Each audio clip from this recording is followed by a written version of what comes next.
salaamaaleykum mbokk yi salaamaaleykum maa ngi leen di ziar di nuyu sama gaay yi xanaa 17h mu ngi door a jot 15h au Sénégal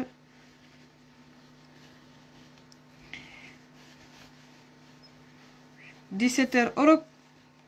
15h ca Sénégal ak li ko wër 15h GMT ñu demandé sama gaay yi bu ngeen ko mënee partager ñu ngi leen di ziar xaaral ma am koo xam ne foog ma avertir ko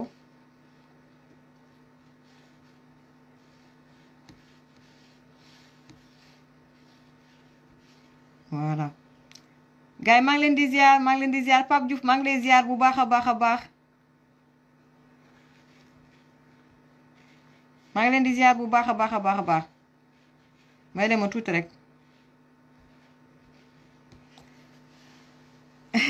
Bangali Sila maa ngi lay ziar Abdallah Names maa ngi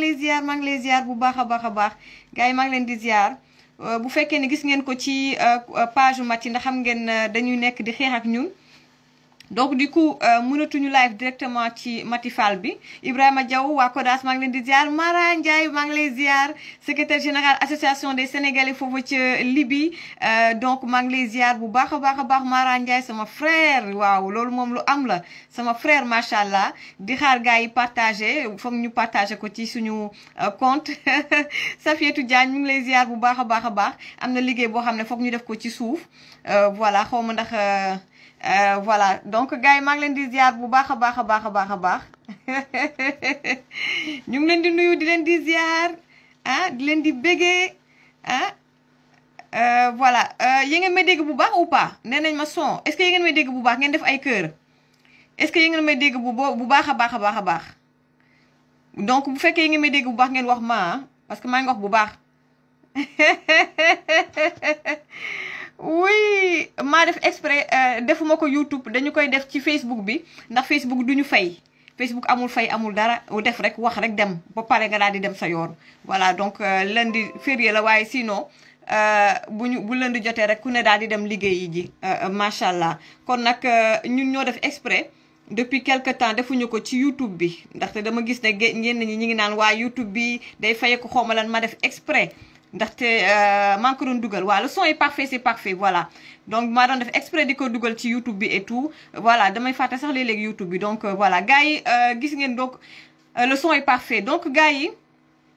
waa tête de mort yi nee nañ foog ma bloqué leen dinañ bloqué les têtes de mort may leen ma tuuti rek ma xool est-ce que gars yi wax leen ma bu ngeen demee ci Mati Fall bi waaw on va bloquer les têtes de mort incha allah. On va bloquer les têtes de mort, Inch'Allah. Donc, gars, on va bloquer les têtes de mort, Inch'Allah. Donc, nous avons maximum de cœur. En fait, c'est un système de tête de mort. En plus de cela, nous avons pour signaler live, en fait. Mais si vous signaler rapidement, ça, faut même pas vous inquiéter. Donc, gars, est-ce que tu Mati Fall, est-ce que vous avez live ci Mati Fall ou pas? Donc, est-ce que vous avez live ci Mati Fall? Merci beaucoup, merci. Def-le me signe. Fatou Diop, bien Touré, merci. Nena Mour, bonjour ma soeur, on t'aime très fort, merci beaucoup, ça me fait plaisir. La majorité silencieuse, yéen sama force. Gars yi wax leen ma yaa ngi ci Mati Fall bi ok c'est bon donc am na beneen liggéey boo xam ne war nañ ko def également ci suuf xam naa suñu assistante ba nekk Sénégal dafa feebar tey waaye xam naa dina def la ca war encore une fois gis nañ ne gars yi voilà site internet yi ñu ngi leen ci remercier ñu ngi koy partager ñu ngi leen ci remercier bu baax a baax ils étaient pas obligés mais voilà xam nañ ne nu mu tuddati man personnellement très sincèrement dama koy wax ak ñi may équipe bi may liggéey bi ñuy nekkal man ay vues taxuma jóg parce que suñu message jàll na ba pare ñun fii nit ku nekk invité nañ la suñu live dimanche yi diaspora bi dem nañ fu ne mais ñi ñu liggéeyal dañu gis ne ñi ñu koy sëkkal ñooñu vues la ñuy dund moom la ñuy dundee donc moo tax gis ngeen temps yi voilà dañuy dem ba ay 1900 1800 bu ñu yeggee ay 1900 sa gars yi commencé yàq live bi parce que ñoom loolu la ñuy dund donc gars yi ñoo mën naan day fësal loolu mais personnellement même tey sax attendez tuuti am lu ma wax ki may liggéeyal donc donne le lien may leen ma tuuti rek may leen ma tuuti rek. voilà may la ma tuuti rek donc gars yi ñi may liggéeyal dañ ma naan Maty foog nga koy fësal donc je le fais parce que ñi may voilà ñee nañ ma foog ma koy def mais personnellement tey même bu ñu nekkoon 50 personnes bu ñu nekkoon 100 personnes du yàq dara ci sama détermination du yàq dara ci sama pas-pas du yàq dara ci confiance bi ma am ci yéen la majorité silencieuse donc du yàq dara ci sama volonté voilà parce que ñoom waa Sonko Boys yi dañu nekk ci réseaux sociaux yi ni ñu xeexee man su ma amee noonu damay xeex ak yow ci ay armes yu conventionnelles su ko defee bu ma xeexee ak yow su ma la gagné damay daal di kontaan mais di xeex di tricher maanaam pour téye loxo nit ki di ko dóor loolu day yomb donc di xeex di tricher loolu du xeex loolu xeexu tapette la donc voilà donc ngeen jàpp ni ñu ngi def lu ñu mën parce que defoo nañ ne bu ñu ma saagawee intimider ma menacé ma dinaa tiit ma bàyyi ñu gis na nag Maty dafa gën a sax dañ ko gën a ràngati nag sax affaire bi jaaxal leen donc léegi depuis quelque temps depuis presque 1 mois ou depuis 2 semaines dañoo signaler suñu compte Maty Fall bi ce qui fait que mënuñu fa def live dañu ut yeneen stratagème pour mun a def live partager ko ci Maty Fall bi donc ñoom ci loolu la ñuy dox loolu moo tax ne sax depuis quelques dimanches dañuy live bu mu yàgg affaire bi coupé parce que ñoom ñooy signaler samay live xam nga ñoom ñoo nekk ci internet bi di saaga di menacer ñoom ñoo nekk di vulgaire ñoom ñoo nekk di saaga nit ñi waaye ñoom ñooy dem di boole Facebook ne ñun ñooy attiser la haine alors que ñoom ñooy yee fitna Sénégal ñoom ñoo fi mos a yee fitna ba ay xale dee Sénégal ñoom ñoo nekk di gis ay muy jigéen ak góor ñi def suñu liggéey ñu ñëw pour fitnaal ñu donc lépp gis nañ ko preuve yi mi ngi fii jël nañ ñu en tout cas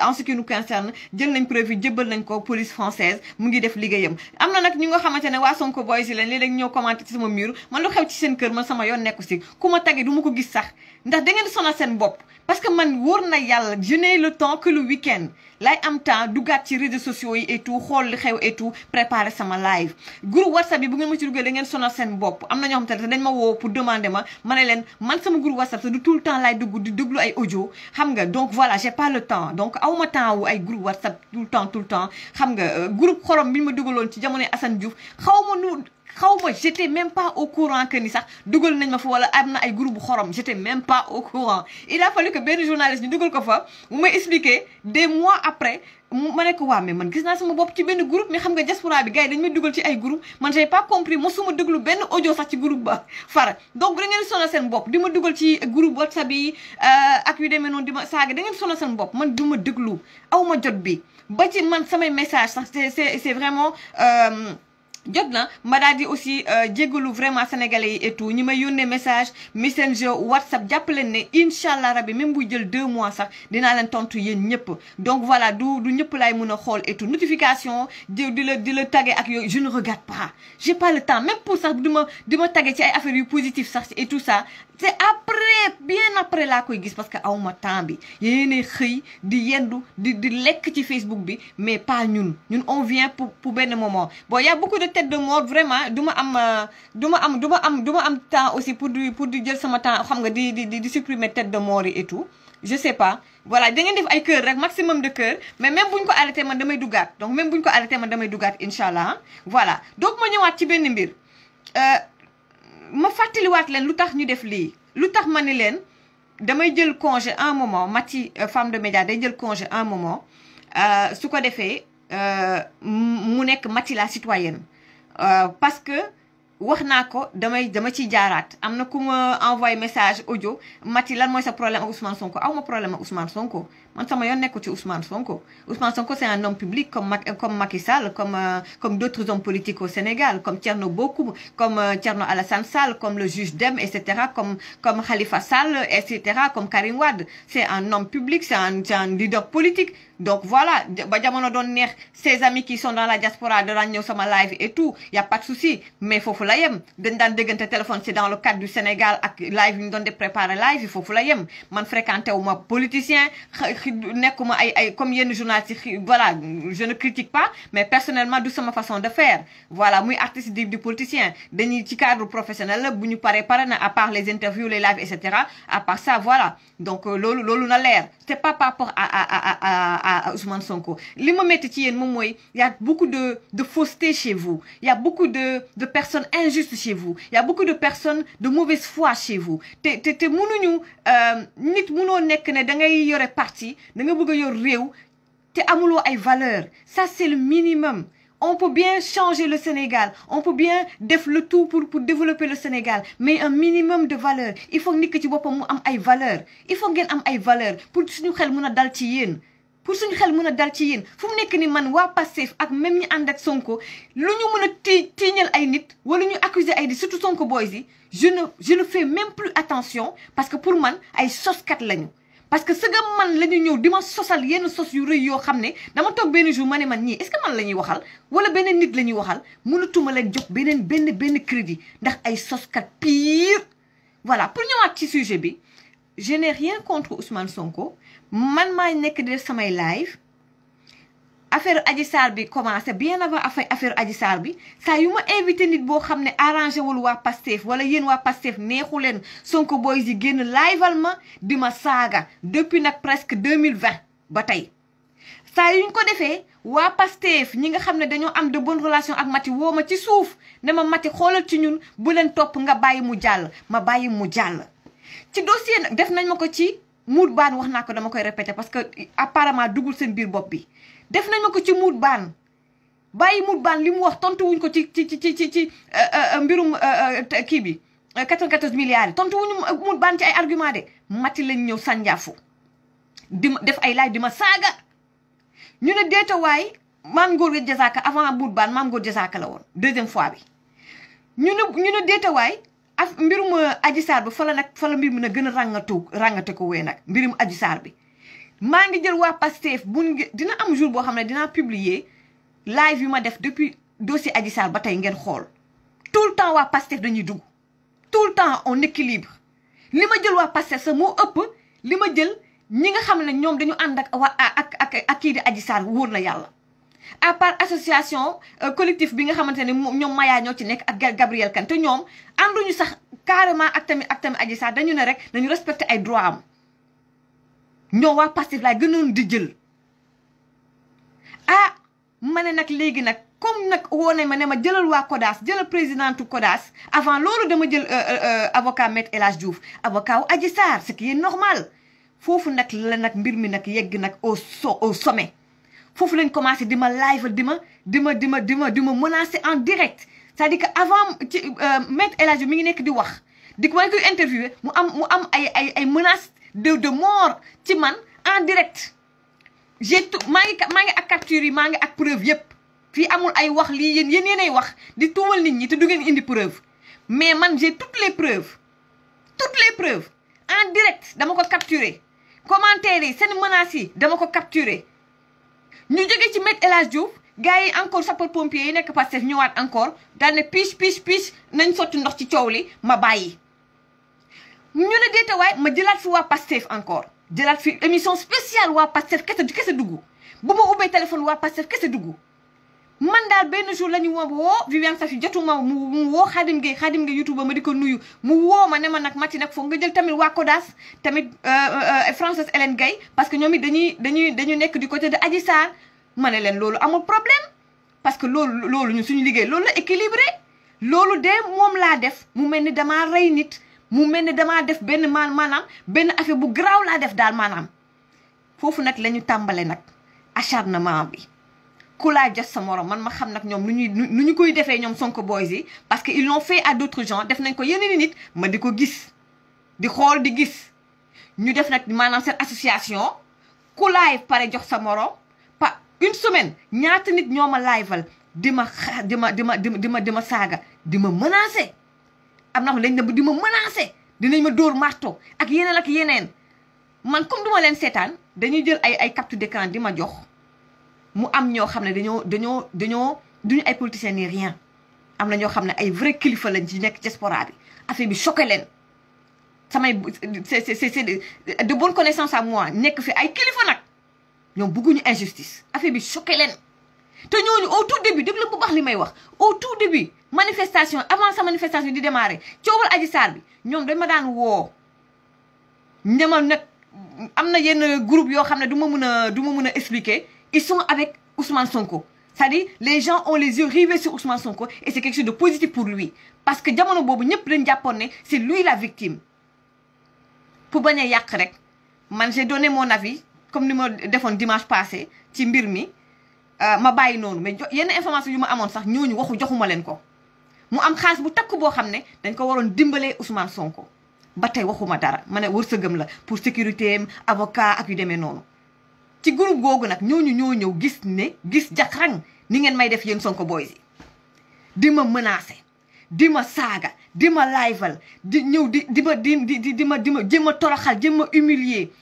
surtout sos yi ngeen di def daal parce que c'est des gens qui me suivent depuis longtemps xam nañ man maay kan donc sos yi rëy yi ngeen may sosal te ñoom xam nañ ma ça les a fait mal pour ñoom c'est injuste noonu waa Sénégal ay nit yu nekk Sénégal nag briefé leen nag expliqué leen wax leen nu mu demee lépp ne du man kese jox leen yeneen i cas ak yeneen i cas ak yeneen i cas mu am nag ci ñoom ñoo xamante dañ jël seen temps yéen ñi ma doon liveal ñëpp ñu seetaan leen jël seen temps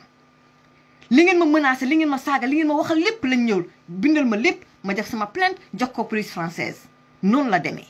man je n'ai rien contre Ousmane Sonko kon yéen da ngeen defe ne yéen a moom Sénégal yéen a am droit yéen a xool kan moo baax ku baaxul yéen a war a xool Maty kan la war a invité ku mu war a invité yéen a war a xool Maty kan buñ koy saaga dafa war a noppi warul kaas Maty warul laaj ci Sonko Maty warul fayu dama war a toog rek ngeen téye samay loxo di ma saaga di ma sot di ma def lu leen neex man ma toog rek jàpp sama njàmbur déedéet ma ne nag lu ëpp tuuru li ngeen ma def ma porter plainte si laa la jël décision ne lu ëpp tuuru toute ma vie man sama vie sama carrière a été jonchée d'injustice à mon âge balaa may dee suba yàlla na yéex du ma nangooti kuy jël injustice di ko teg sama kaw dootuma ko nangooti j'ai trop laissé faire loolu moo tax ma jël décision ni leen Maty femme de média Maty journaliste et tout dama koy jël teg ko de côté day jël congé sama confrère et consoeurs yi Sénégal jël leen le relais Maty citoyenne bi xeex pour sa vie et pour sa liberté d'expression moo nekk di xeex pas seulement pour man mais pour aussi la presse sénégalaise parce que y a des gens y a des journalistes yoo xam te ne mënuñu sax def seen liggéey ndax yéen am na ay politiciens yoo xam te ne dañuy bëgg génn def sax ay interview ñemewuñu am na ay kilifa yoo xam ne dañuy bëgg di addu ci Sénégal nu muy demee ñemewuñu am na ay sénégalais lambda dañuy bëgg nekk ci réseaux sociaux di wax seen xalaat ñemewuñu ndax vous voulez terroriser tout le monde ma jóg nag lii may def nii dama koy xeex di ko xeex pour la liberté d'expression ak tamit li ngeen ma def pour wan leen ne damay taxaw temme jàkkaarloo ak yéen du ma leen bàyyee dara du ngeen ma may dara du ma leen may dara que vous ne me faites pas peur vous ne m'intimidez pas vous ne m'impressionnez pas ki ngeen wax ne bu ma koy jël da leen ko rokkos tous les dimanches loolu message bu ma leen di jàllale la da ngeen ne bu ma jël Françoise ak waa Kodas tey nag sax waa Kodas ñooy ñëw nag ne faax nag toog ci biir live bi ma jël leen interview pour wan leen ni je vais vous faire face message la du Maty la journaliste Maty la citoyenne qui se bat pour la liberté d'expression da ngeen bëgg a jël live am man dooy roy caalaa kenn mënu ma xokkatal loolooy wax ji faut pas être injuste kon nag gars yi ma xamal leen ni leen gars yi nee nañ porté nga plainte ak yu demee noonu porté nañ plainte waaye yéen da ngeen ñëw bëgg a porter presse maanaam ci réseaux sociaux yi sax laa war a wax maanaam def luñ naan décrédibiliser ma ci réseaux sociaux yi def benn campagne de diabolisation de décrédibilisation ci réseaux sociaux yi te ne duma leen ko may loolu moo waral lii dama plainte waaw mais yéen da ngeen ci boole di def campagne de diabolisation comme si seen façon de faire campagne de diabolisation comme ni ngeen def Adji Sarr au lieu que ngeen gemb Ousmane Sonko xeexal ko et tout wax ci accusation yi da ngeen ñëw pour yàq xale bi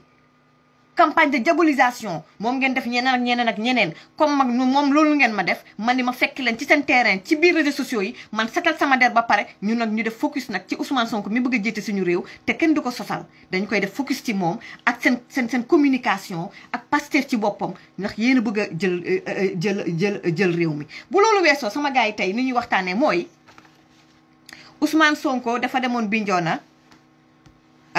mu ñu waroon organiser journée de prière. nga xam ngeen dafa am ci événement wu mois de mars bi dafa am xale yu bari yu ci gaañu am na ñi nga xam ne dañ doon manifester am na ñi nga xam ne balle perdue ñoo xam ne seen yoon nekku si xale yi décédé personnellement su may wax ci manifestation mois de mars yi li gën njëkk a ñëw ci sama xel moom mooy ki njëkk a dee ci manifestation dañ ma yónnee photo et j'ai fait l'erreur de regarder parce que en général man am na yenn image yoo xam ne duma ko xool xale bi njëkk a décédé ci manifestation yi j'ai vu sa photo fi mu daanoo ses blessures et ça j'avais duma ko mos a fàtte duma ko mos a fàtte te pour man àdduna dara jarul lii xale bu ndaw dundul dara ci àddunaam tey jii yéen waa Pastef franchement je le dis en tant que citoyenne sénégalaise ngeen dem Bignona di fa waxu kaldu waxu bëjëk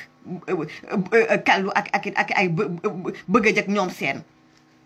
ak reesal ak ay vimto ak i selfie ku dee yaa perte ku dee yaa perte cette journée là c'était une journée de deuil journée de prière journée bi nga xam ne nga war a nekk avec la famille des victimes à côté de la famille des victimes journée toog ngeen kenn xalaat xale yi dem mais du journée ay selfie ñu gis Ousmane Sonko ak yenn politiciens yi di ngeen di selfie duñ ko sol ko opération nërmelu bu Ousmane Sonko bi moom la ñuy waxtaanee tey xam nga Françoise Hélène Gaye moo génnee expression nërmelu waaw maanaam man ba ma xoolee malaise bi démb wax dëgg neex yàlla ñu ngi woon ci ay shopping ak ñoom seen yëgu teelu ma ko yëg dama génnoon maa ngi ci nekk ci fiqat sama xol di nekk shopping ak ñoom seen man daal ci yoonu retour bi nag laa gis benn publication Françoise man dama toog daf ko laa ci sa page Françoise ci laa toog gis ne dafa am benn Sonko ay yoon malaise tey dimanche bi sax bu fekkoon ne foofu la yem ci malaise bi rek parce que ñëpp ay nit lañu naruñoon wax ci Sonko wala ci beneen anam lañ ci naroon waxee waaye li waral wax ji mooy Ousmane Sonko def na malaise quelques minutes après ñu gis ko mu toog ànd ak xaritam activisme VIP ñu toog tout va bien voilà ñu ngi xaar le repas kaldu ak bëjëg lay doon ils étaient hilares ils rigolaient ils étaient bien et tout ma ne mais c'est quoi ça qu'est-ce qui se passe qu'est-ce qu'il y a derrière tout ça en fait lii lan la déetoo waay ñu ne déetoo waay ma seetaan bëgg bàyyi am benn vidéo bu gàtt bu bëgg bàyyi def daan na am na benn live bu mu defoon ñu téye ko ba daaneel kontam mi ngi doon artu di wax ne gars yi ñu ngi préparé dem Bignona am na lu ñuy préparé moo tax j'ai suivi avec intérêt le live de Françoise Hélène Gaye quand elle parle de malaise de Sonko malaise ou mascarade ñu def ci benn par benn d'abord lu tax Ousmane Sonko ba mu defee malaise bi mais pourquoi parce que normalement c'est un leader politique dafa war a jël réew mi mais Ousmane Sonko normalement tey buy sax dem fenn dafa war a ànd ak médecin on sait jamais mais ba mu amee malaise bi balaa ngeen koy jox mu lekk ay kaldoog ñoom seen di ko muy reesal ak vimto mais du ngeen koy jox médecin wala ambulance ñëw wala médecin ñëw am nañu ko bind ci internet bi et c'est vrai pourquoi bàyyiwu leen médecin xool ko d'abord pourquoi médecin yi xooluñu ko d'abord vous faites preuve de légèreté chez Pastef mais vous prenez tout à la légère tout n'est pas réseaux sociaux tout n'est pas comme pourquoi médecin au moins ça peut être bu ko médecin seet xoolee yoramam sax tey ni mu toogee ak activiste bi mu noonu toog ak médecin bi dalal xelu nit ñi moom mu dalal xelu gars yi sans pour autant tey boo demoon tey Togo mu dal la fa d'accord moment boobu mën nga sa génn daan ne je me sens bien maa ngi war dem xewlu ji lii la ñu toggal yooyu y a pas de problème mais fii vu le contexte parce que on parle de prière de journée de prière on parle de mort et tout y a des familles de victimes waru fa waxu togg bu neex ak di ñexal ak yu demee déedéet li nga war def mooy dalal xelu nit ñi voilà du may faral di arriver c'est sous le coup de l'émotion du may faral di arriver donc genre que tu perds pied parce que voilà tu es ému parce que tu es appelé quand même Sonko à diriger ce pays et être un président c'est prendre des décisions difficiles être président lu bëri moom la incombé parce que tey da ngay gis tey bitim réew benn président moom te ne dafa war a tey déclencher benn guerre boobu nga xam ne ay nit dañ ci war a dee tey un président muy Sénégal di fépp tu es appelé à prendre des décisions difficiles war a doxee chaque instant ak émotion président di doxalee noonu parce que da ngay yor réew en même temps da nga war a gérer yeneen réew maanaam géopolitique da ngay jëflante ak yeneen réew président bu sensible ba mu ëpp baaxut loolu est-ce que yor na réew donc pour bañ ñu ne la tu es trop da nga bëri émotion da nga sensible de trop président tu dois trancher avec froideur parfois donc pour bañ ñu kii la danga naan du may faral di arrivé waaye vu le contexte et tout moo tax tey lii ak lii ak lii nga rafetal un sourire bu sobre sobriété yéen sobriété ngeen war a wone sobriété su ko defee ne médecin bi à côté dalal xelu nit ñi et vous passez à autre chose mais vous n'avez pas besoin d'en faire trop chez vous yéen passez vous en faites trop de com trop de légèreté vous en faites trop Guy Marius Sagna il a pas besoin de ngexal ouvrir grand sa bouche comme ça de ngexal on sentait que en fait vous voulez tellement rassurer les gens que vous en faites trop. T'as pas besoin d'ouvrir tellement la bouche que mën nañ ci dugal train t'as pas besoin de ça ça se sent que c'est du fake que vous forcez da ngeen di forcer affaire bi bàyyi leen dëbb ndox bi ci Pastef da ngeen am lu leen metti ngeen di ñëw di suuri di dëbb ndox gaay yi bàyyi leen yooyu nit kese ngeen affaire bi am na won leen ne voilà lii ak lii moo xewoon voilà de manière sobre mais n'en faites pas trop Ousmane Sonko mi ngi reetaan toog ak Guy Marius Sagna mais c'est un sourire forcé ça se sent ça se voyait lu ngeen fiy forcé lan moo fi jar lu fi ñor bañ koy màcc donc y avait déjà ça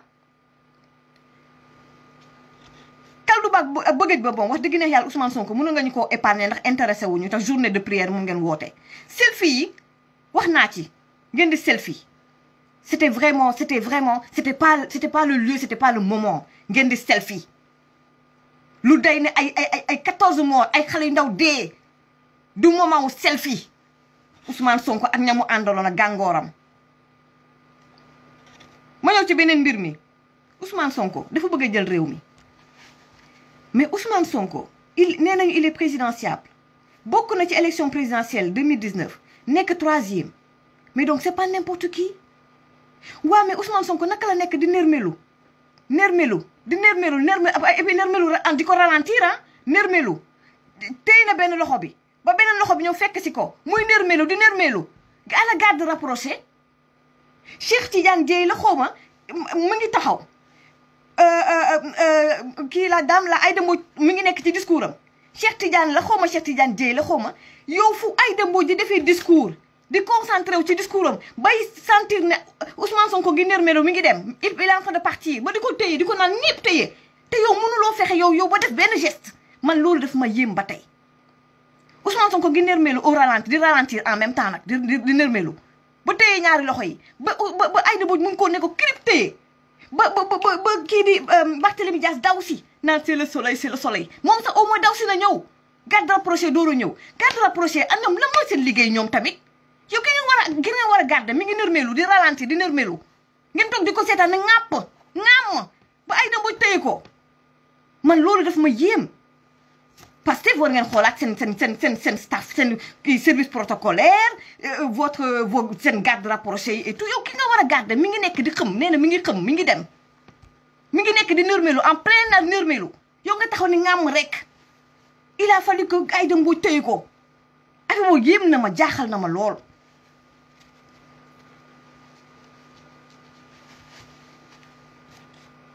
donc ñu continuer lu ma bëggoon a expliquer nag moom mooy des amateurs en politique c'est ça en fait ils prennent tout à la légère en fait ils prennent tout à la légère et même ba après malaise bi ba ñu ne émotion la ak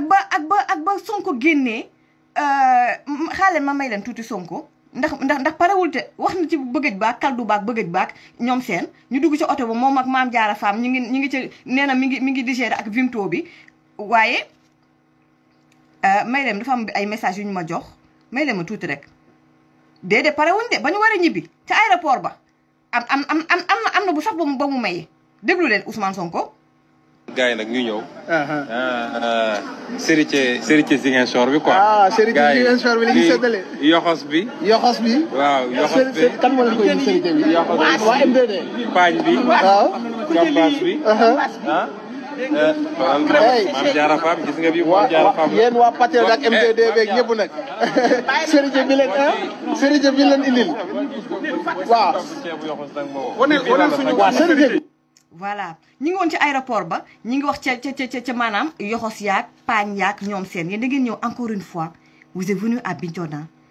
parce qu'il y a eu des jeunes qui sont morts encore une fois ñi ngi ci yoxos ba paañ ba te kii y a quelques minutes avant moom moo daanu woon ne dafa am malaise loolooy wax ji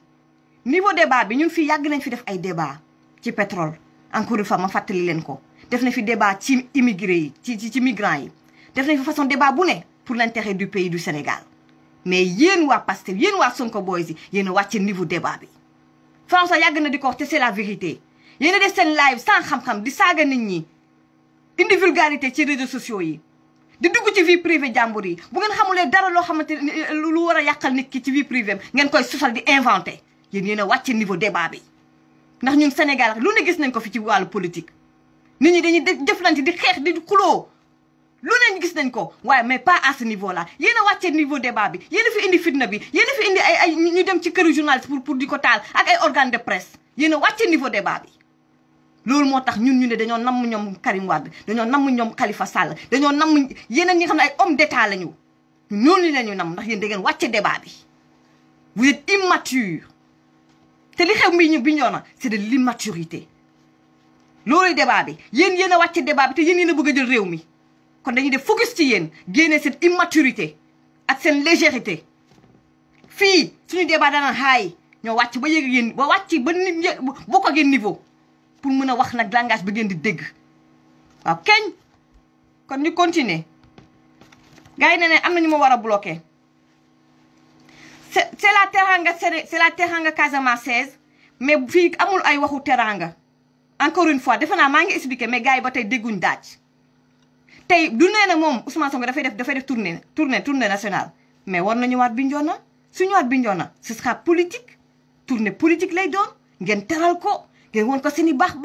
gars yi invité ko plat yi di dàqante ngeen may ko seen i cadeau loolu c'est le contexte qui bu ci siyee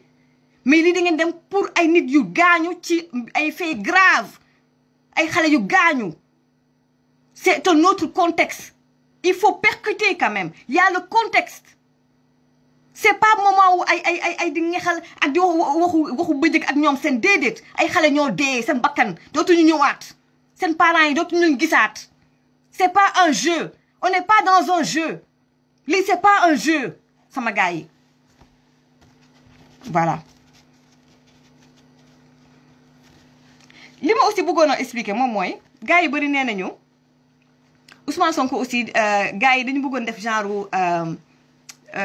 comment dire diversion par rapport ak visitu président Macky Sall waa APR ndeysaan ils ont le vent en poupe parce que Macky Sall dafa dem Touba ndeysaan ci guddi ga gis naa sax ñu yónnee ma ay vidéo benn ful Macky Sall à Touba ah ndeysaan mu daal di fa am succès gisante ak it xalif général des Mourides ah ñu daal di gisante ba pare gisante à part ñoom ñaar tête à tête ah vraiment ñu gis ne c'était dans une ambiance très très apaisée ah ñoom nag ñu jàpp ne waa APR ñoom ndam lu rëy lañu fa jëlee ah ndaxte kenn nekku fa di ko daan di ko conseiller ak ñoom seen ak di ko remonter les bretelles voilà ñu ne déete waay kii di président Macky Sall jox yónnee nañ ma également vidéo bi demoon na également seeti ji le khalife général des Tidianes donc ñu gis ne loolu c'est un gros point pour le président Macky Sall ñu gis ne peut-être que gars yi dañoo bëgg a def diversion pour suul loolu suul maanaam acte bu positif boobu Macky Sall def Touba ak tamit ak khalife général Tidiane yi ci Tivaouane donc loolu lañ bëgg a suul ñu indi nag mbirum Bignona bi ak it maanaam ak it maanaam opération nërmelu bi voilà opération nërmelu bi donc loolu pour diversion la am na ñi nga xamante ne loolu la ñu yëkkati mais li ñu mën a seetlu rek moom mooy depuis quelque temps Ousmane Sonko lu mu sumb rek ça se retourne contre lui parce que dem na Touba def nañ ci live dimanche passé ba mu demee Touba voilà il faut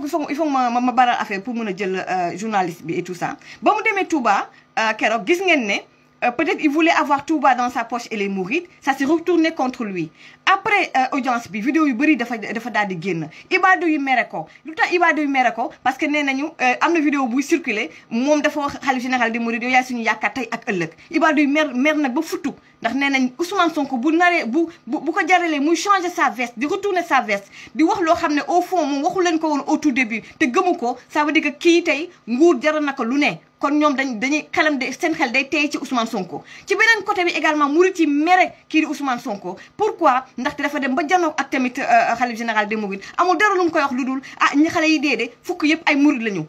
loolu nag mu offensé murid yu bare ñu mere ko ba pare nag tontonte bi ak xalif général des mourides ñu jàpp ne moom maanaam yorul taalibewul en fait yorul comportement taalibe murid yi mere ko ibaadu yi mere ko kon nag maanaam mbir mi retourné wu contre moom en plus cerise sur le gâteau ñu gis ne ba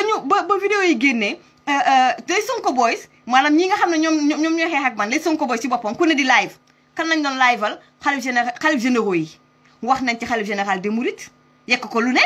wax nañ ci xalif général des Tidiane yekk ko lu ne dimanche passé on en a parlé donc loolu yëpp mu nekk loo xam ne des points en moins pour ki nga xam ne mooy Ousmane Sonko ci boppam waroon dem fële ca Togo ca Lomé te Ousmane Sonko xamoon na bu baax ne du yombee noonu parce que nag tamit dafa nekk ci contrôle judiciaire ba pare nag lu ñu jaaxal moom mooy depuis ci Covid bi muy mën a keneen ak keneen dañu waroon di voyager def ay ci yenn conférence ak yenn rencontres yi mais rencontres yu bari bu ngeen seetluwee ça se passe sur Zoom ça se passe sur Internet pourquoi Ousmane Sonko voulait coûte que coûte aller à Lomé gros point d'interrogation en parenthèse pour gars yi waa Pastef ñi nga xamante ne par rapport à seen communication ñi ngi tëb di dal waaw vraiment les gens ont reconnu les talents xaw ma d'économistes xaw ma yu demee noonu pour Ousmane Sonko non day nañ ma nee nañu conférence yooyu yow yaay toog Mati mooy toog gis wala Sonko mooy toog gis benn conférence foofu ca Lomé mu intéressé ko moom wala ay proche am ñu envoyé email wax ne def nañ ci livre wala bind nañ ci wala lii ak lële ñoom ci seen bopp ñu def gëstu bu ñu gisee ne kat Ousmane Sonko kat c'est un leader politique kat wax na ci sujet bi il a écrit un livre là-dessus bu ko defee ñoom ils vont communiquer là-dessus on a l'honneur donc d'avoir ci suñu conférence bi Ousmane Sonko noonu lay demee nekkul ne gars yi ñoo ñëw rek daal di gis Ousmane Sonko xariñaayam dañ ko invité non ce sont les gens qui ñoom ñooy gis conférence yi daal di postuler envoyer email ne kat lii nii intéressé nañu noonu lay demee entre parenthèses pourquoi Ousmane Sonko vu le contexte ak ni mu demee nii il pouvait bien le faire sur Zoom pourquoi il a tenu vraiment à aller fële à Lomé gros point d'interrogation ñu ñëwaat ci beneen mbir foofu laay jeexalee gars yi nag li may wax nii dama bëggu sama exemple laay joxe ngeen déglu ma bu baax boroom xel yi laay waxal boroom xel yi nag laay waxal te foofu laay daanelee jël sama invité yi affirmé wu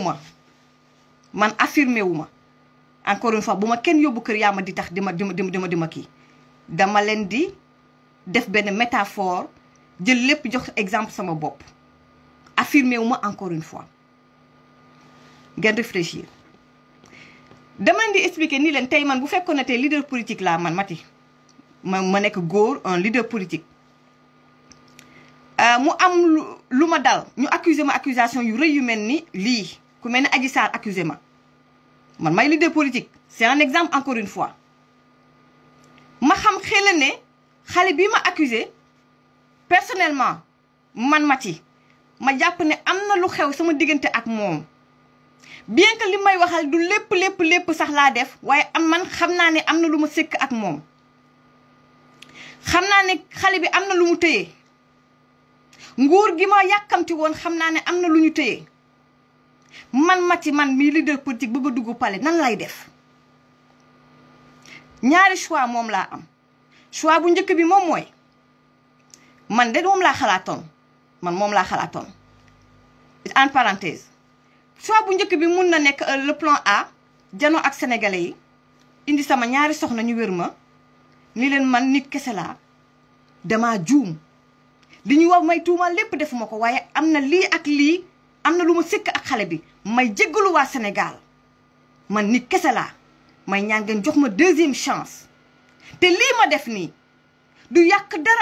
dara ci sama détermination ak sama bëgg Sénégal ak ambition yu ma am pour Sénégal mais yéen ci seen bopp mos ngeen def erreur ci seen àdduna kon man aussi war ngeen ma mën a may chance loolu benn option la mu am ñu ne ma loolu mënul nekk ñi lay conseil ne loolu mënul nekk ndax nekkuñu États-Unis nekkuñu Europe ma ne leen loolu mun nañ ko def comme jamono yi Bill Clinton ñu ne ma nekkuñu Amérique nekkuñu Europe tey boo ko defee ñi nga xamante ne nii mbirum diine lañ la toppee woon danga leen di ñàkk boo ko defee maanaam dangay jouer quitte ou double la mën na la sauver mën na la aider nga dugg palais comme mun nga yàqule sa image ba faaw te ñu bëri ñu la jàppoon ci affaire valeur ay nit ku musulman pratiquant dëgg dañ lay bàyyi mun na yàq sa image beneen option bi moom mooy plan B bi ma bañ carrément comme nag gars yi dañ ma sonal et tout damay dugg ci boobu brèche daan ne kat nguur gi ñoom ñoo ma complot pour yàq ma parce que xam naa ne loolu rek la ñu bëgg maa di woote xeex nag su ko defee ma jàkkaarloo ak gars yi xeex ngir nag kit au double su ma xeexee su ma gañee rek bu liy weesoo rek damay dugg palais directement ñaari ban laa ci war a def ndax dama war a assumer samay erreur ndax man xam naa xel na waru moon dem ci salon de massage boobu xam naa xel ne xale bi waru moon si ak moom leen ma ndax damay assumer samay erreur mu jaral ma ni mun naa dugg palais comme mun na ma yàqal mais ma assumer samay erreur ndax man maa def erreur bi wala bugguma samay ambition politique dara lu ko entaché sama image bugguma dara lu ko entaché bugguma sama ego mu wàcc kon man damay ñëw maanaam xeex pour dugg palais mais sama image kenn du ko yàq ban laa ci war a def te su ma demee ba am ay ma xeex ba mbir mi am ay nit yu décédé est-ce que man duma toog de temps en temps may toog sama xel ma am problème de conscience est-ce que man duma dem ba à un moment donné sama soxna wala samay soxna sama biir kër su neexatulee est-ce que man est-ce que psychologiquement dinaa mën a di taxaw tout le temps est-ce que psychologiquement man ñi ma entouré lan moo war a doon seen taxawaay par rapport ak man est-ce que dañ ma war a bàyyi man may continuer di xeex di maanaam di sauver la face naan ça va passer on va tenir bon wala dañ ma war a mun a bàyyi décharger ma tuuti ma toog pour être avec moi-même pour au moins maanaam problème de conscience yi may faral li ma war a mun a am ak sama ménage ak sama vie ma xoolaat ma jagalaat lu bari lan moo war a doon comportement ak maanaam comportement ak tamit sama entourage lan lañ war a doxalee ak man en fait c'est ça la grande question est-ce que j'ai tout le temps des problèmes de conscience parce que des gens sont morts est-ce que j'ai des problèmes de conscience est-ce que je suis vraiment bien man foofu laa yem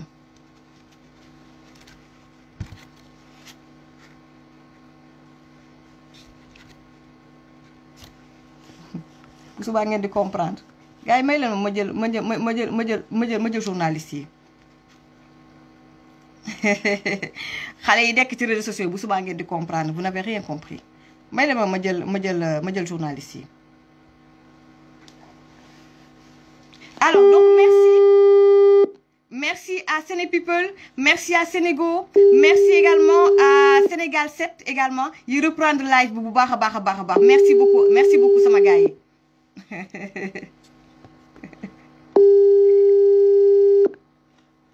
waa kii dañoo wax ma bloqué ko gis naa ko ma bloqué ko bon jotuma Thierno Diop donc journaliste ma jël waa Kodas rapidement gars yi ñu jël waa Kodas rapidement voilà ñu jël waa Kodas donc Bas la Dior d'abord la ñuy njëkk a jël ma fàttali ne Françoise Hélène Gaye dañu ko nekk di ko menacé nee nañ Maître Tall porte-parole de Pastef moo ko menacé dina dugg expliquer également menace yi nan la fa demee Bas la Dior ni ak waa Kodas ñu ngi leen di ziar. ñu ngi lay ziar Mati maa ngi ziar bu baax. waaw fii kenn waxu supposition de man maa jël benn métaphore te xam naa lu tax ma jël métaphore bi d'accord voilà fii kenn defu ay supposition ñàkk ngeen xorom torop waaw donc Bas la Dior ñu ngi lay déglu. maa ngi lay ziar Mati. waaw maa ngi lay ziar ñëpp a ngi lay déglu. di la nuyu. maa ngi lay ziar di ziar ñu nekk ci live yëpp di ziar Françoise Hélène Gaye présidente Kodas. di leen nuyu di leen remercier bu baax a baax di leen ziar yéen jigéenu Sénégal dañu leen war a delloo njukkal je pense am ngeen njukkal bu mag boo xam ne Sénégal war na leen ko delloo. seen engagement seen dévouement. ndax je pense que li ngeen di def nii dafa yombul intimidation bi gis nañ ko menace yi gis nañ lépp mais teewul yéen a ngi taxaw téye fi ngeen téye. tu vois kon loolu mooy wane ni yéen ay am valeur ngeen. kon dañ leen di remercier bu baax a baax di leen encourager. c'est ça su ma jugee damay ñëw tuuti rek si point bi nga xam ne am na démb bi ñëw na. maam ñaari xalaat yu ma ci am man sama xalaat yu personnel la bi ma ko njëkk a yëg sax man déjà dama tiitoon. parce que vraiment ñaanal Ousmane Sonko dara jot ko. père de famille la. Sénégal la comme su ñun la bokk ñoo bokk lépp. Sénégal kenn mënu ko xaaj ñaar. mais su fekkee manipulation la. je pense que c'est très dangereux. un leader politique ñu accusé la li ñu la accusé. nga dem war a dem nga ne mémoire ñi dee ngay dem pour honorer seen mémoire. ngay def genre mascarade yooyu noonu je pense que y a pas du sérieux si Ousmane Sonko li muy def ce qui il n'a pas fait exprès il l'a fait exprès c'est pas du sérieux dafa amul sérieux Ousmane Sonko est mal entouré parce que yëpp Ousmane Sonko vidéo même pas 10 minutes nga taxaw di wax ay accekeek ay Kouthia c'est pas il faut respecter les morts au moins ñi nga xam ne dee nañ te sa deret di sa loxo la nekk il faut nga respecter leen non seulement respecté wu leen su fekkee li ñu wax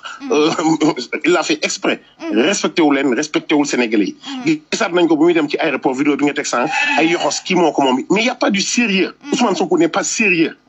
ce qu'il fait là, il est en train de berner les Sénégalais, je pense. Parce que le milieu je n'arrive même pas à comprendre. Un leader politique, comme nous l'avons dit, nous disons là, nous le disons, nous le disons. Yon mo war def ligéyam, yon defagul ligéyam. Mais à chaque fois, man dama né ben devise. Ablaye Wade dafa indi won ben devise. Il faut travailler, toujours travailler, beaucoup travailler. Macky Sall ñëw né Sénégal émergent. Ousmane Sonko xam nga lu mu fi indi té nekkagul président. Il faut manipuler, toujours manipuler, encore manipuler. ñoom loolu mooy seen devise ñoom waa Pastef man loolu la jàpp loolu mooy seen devise parce que il faut ñu waxante dëgg il faut ñu waxante dëgg Ousmane Sonko li mu nekk nii dañ ko ci bàyyi Ousmane Sonko amul respect ci suñu kilifa diine yi d'abord gis nañ différence bi président Macky Sall dem na fa nga xool gis nga moom dafa jox benn man je pense que li ñu ne woon Macky Sall mooy président campagne moom actuellement directeur campagne actuellement moom mooy directeur campagne Macky Sall am na ñoo xam ne bëgg nañ Macky Sall léegi ndax Ousmane Sonko ndax sa façon de faire sa façon d'agir surtout bi mu demee à Touba nga gis ni Ousmane Sonko doon dàggasanteeg sëñ bi ñu baal ma ci kàddu yi nga gis Macky Sall en tant que président mu ñëw nekk ku serein ñëw taxaw calme man gëj naa gis Macky Sall à Touba ñu koy applaudir man gëj naa gis loolu mais ma gis Macky Sall dem à Touba ñu koy applaudir ndax yar gam fa wane fulla gam fa wane fayda gam fa wane ak jox cër sëñ bi ñun suñu kilifa diine rek la ñam sëñ Touba la ñam Alaaji Maalik la ñam waa kër maam Limaamu Laay waa jàngu bi Sénégal benn bopp la kenn mën ko xar ñaar je pense que am na façon politique bu mës a am Sénégal bu ne mais bi fi Ousmane Sonko indi mu mës ñu ko gis manipulation saaga kilifa diine yi ku wax ñu menacé la ku wax ñu ne dañ lay rey dañuy taal sa kër je pense que Ousmane Sonko dafa war a arrêter trop c'est trop et ñi war a wax ak moom vas-y bas may ma tuuti rek parce que xam nga ñoom ci seen bopp ils sont dans la manipulation et aussi les fake news et aussi voilà la mauvaise foi donc pour ñi di wax ne les 480 morts on a fait des lives sur les migrants les morts ba jël fi ay nit bu ngeen fàttali ko am na ñu fi doon jël ñoo xam ne jaar nañ gaal ci gaal gi ñu jël leen fi également ñu def ay témoignages donc liggéey bi ñu ci waroon def yëpp liggéey nañ ko yéen vous êtes complètement dépassé on te laisse continuer waaw je vous entends faiblement Mme Mati. waaw il y a un bruit là. ñu ngi lay dégg bu baax waaw c'est bon waaw. waaw en fait loolu mooy li may waxaat nii rek. mooy li ma doon wax nii rek presque parce que gis nga c'est Sénégal. tant que tëgguñu ko ci dëgg ak jub. dëgg ak jub ak wax dëgg. te Ousmane Sonko je pense que dama koy faral di wax. peut-être am na ñu may mere wala quelque chose là Ousmane Sonko je pense qu'il est nuisible à la société. Ousmane Sonko parce que xam nga lu muy jàngal xale yi. ñàkk a wax lu dul dëgg lay jàngal xale yi d'abord. intimider nit ñi menace napp la jàngal nit ñi. waa parce que noonu la ñuy doxee mais xoolal kan moo nekk si Ousmane Sonko bëgguma tudd ay tur mais ñi mu àndal xoolal kan moo si am benn charisme maanaam fulla fayda bi ak benn genre notoriété boo xam ne boo waxee sax Sénégalais yi respecté la kenn ba ci moom y a pas du sérieux Mati y a pas du sérieux chez Ousmane Sonko et Pastef amul du sérieux il est très mal entouré et moom aussi je pense que li ñu naan qui se ressemble s'assemble ñi mu am rek loolu la am comme il est violent ay partisans yu violent lay am yoo xam ne dañuy saaga ci réseaux sociaux yi ku wax ñu saaga la ku wax ñu menacé la ku wax yow surtout yow sax man je pense que François sax ak moom peut-être yow ak métier journalisme ak yooyu noonu dafa am fooy féete mais François moom à chaque fois day porter ay combat mais yow li am nii maanaam acharnement la c'est ça non c'est de l'acharnement total ñoom daal boo neew Ousmane Sonko il est beau il est gentil il est le meilleur tu vois il est le Dieu yow daal tu es l'homme à abattre yow nit ku ñu war a rey nga quoi yow ñoom loolu mooy seen devise mais c'est ça mais on ne va pas laisser passer du jàll ni ñu ko mënee ni ñu amee ay arguments yu salté yu bon ñun noonu lañ amee ay arguments yoo xam ne dafa logique dafa normal te mag mën na ko dégg xale mën na ko dégg et CODAS mi ngi si def liggéey bu am solo ànd ak Françoise Hélène Gaye ñu ànd ak ay nit ñoo xam ne vraiment partout dans le monde ñu ngi ñëw CODAS li ma leen koy faral di wax rek CODAS moo leen di metti actuellement nii te mënuñu ci dara CODAS taal bu yàlla taal la taal boo xam ne yàlla moo ko taal pour mais jigéen man je pense que jabar Ousmane Sonko sax dafa woon melewu ci CODAS bi jabar Ousmane Sonko parce que am na lu ñu wax ñu noonu am na loo xam ne ñu ngi koy dégg dafa woon melewu si CODAS ndax CODAS même dafa dépassé ay Adji Sarr CODAS dafa dépassé Adji Sarr et ay góor du am ay valeur ay jigéen ñu am ay valeur ay mag ay ndaw ñëpp a ngi taxaw pour jigéenu Sénégal dootuñu nangu ku koy salfañe ay dignité wala ay droit am dootuñu ko nangooti loolu moom il faut mu clair duñ ko nangooti kenn waaw ak tamit pour le respect de nos institutions de la République aussi CODAS man je pense que bu ñu nee patriote waa CODAS ñoo ay patriote Inch'Allah. ñun xooluñu APR lañ bokk ñun ñu wax ban ñu bokk ma APR duñu APR mais xool je suis pour le respect de nos institutions de la République te institutions de la République le président Macky Sall mais moom mooy le président il faut ñu respecter ko mënoo ñàkk a respecter ce président respecter ay institutions am ba pare nga ne réew moom fal leen ma loolu ça sonne mal à l'oreille nit kuy dégg bu baax sax du ko dégg quoi merci beaucoup c'est ça en grosso modo c'est ça en tout cas je vous encourage maa ngi lay féliciter Françoise Hélène Gaye di remercier waa CODAS dama leen di remercier suñu panel yi panel 1 2 3 4 ba 10 panel yëpp ñu ngi leen di remercier di leen nuyu di kontaan bu baax a baax nañu jàppee ci liggéey bi te xam nañ ni CODAS ñëpp leer na ni CODAS dafa renverser tendance bi nga xam ne waa Ousmane Sonko ñu ngi ko doon def ci réseaux sociaux yi ku wax ñu intimider la ku wax ñu ne doo fi wax CODAS dina la lu mu set wecc kenn mënuñu teree wax nañ wax suñu xalaat nañ wax dëgg li nga xam ne moom lañ gëm bu ñu neexee duñu ànd ak Ousmane Sonko du force dañoo war a ànd ak moom mais bu ñu neexee ne Ousmane Sonko li muy def doyuñu mais ñu ngi koy ñaanal nag bu ko dara jot yàlla na wér ak jàmm ba jàkkaarloog procès bu mu taxawal incha allah rabbi. merci beaucoup jërëjëf. c'est ça waaw maa ngi lay ziar baax mati di ziar ñëpp. merci beaucoup mu doon donc Bass Lat Dior faut pas que ngeen def comme waa Sonko boys yi parce que ñoom gis nañ ne ñu ngi doon jubilé ba nga xamee ne maanaam juge Samba Sall ba mu gaañoo voilà donc ñu jël maman Nafissatou Diallo ku ci nekk 5 minutes parce que dañu war a jël aussi kii di Françoise Hélène Gaye te xam nga ñu suñu live ay 1h30 lañ koy def voilà donc gars yi ñu jël donc maman Nafissatou rapidement.